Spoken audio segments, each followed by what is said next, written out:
تازه او د خوښۍ خبر د افغانانو تر ټولو ستره هیله په پوره کېدو ده.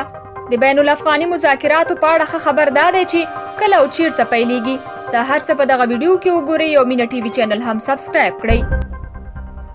افغان حکومت او طالبان لا اختر وروسته په قطر کې د بین الافغاني مذاکراتو لومړنۍ غونډې ته تیاری نیسي. د معلوماتو له مخې د طالبانو د 15,000 بندیانو په خوشي کولو سره د بین الافغاني مذاکراتو پر وړاندې شته ټول خنډونه له منځه تللي دي او ژر به د مخامخ مذاکراتو د لومړۍ غونډې نیټه څرګنده شي. د افغان سولې لپاره د امریکا استازی زلمی خلیلزاد او ولسمشر غني نن مازدیګر پر همدې موضوع بحث کوي. د خلیلزاد او ولسمشر غني د کتنې د بحث نننۍ موضوع دا ده چې په کومه نیټه بین الافغاني مذاکرات پیل شي او د تخنیکی موضوعاتو څرنګوالی روښانه شي.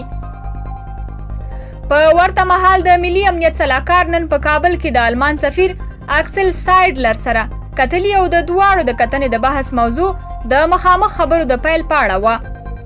اټکل دا دی چې تر دوحې وروسته د مخامخ مذاکراتو دویمه غونډه په بن کې وشي او آلمان له وړاندې په تیاری بوخت دی.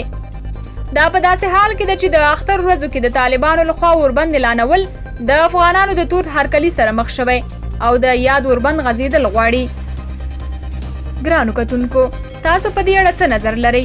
خپل نظریات په همدې اړه کمنټ کې ولیکئ او د نورو ویډیوګانو لپاره مینا یوټیوب چینل ضرور سبسکرایب کړئ.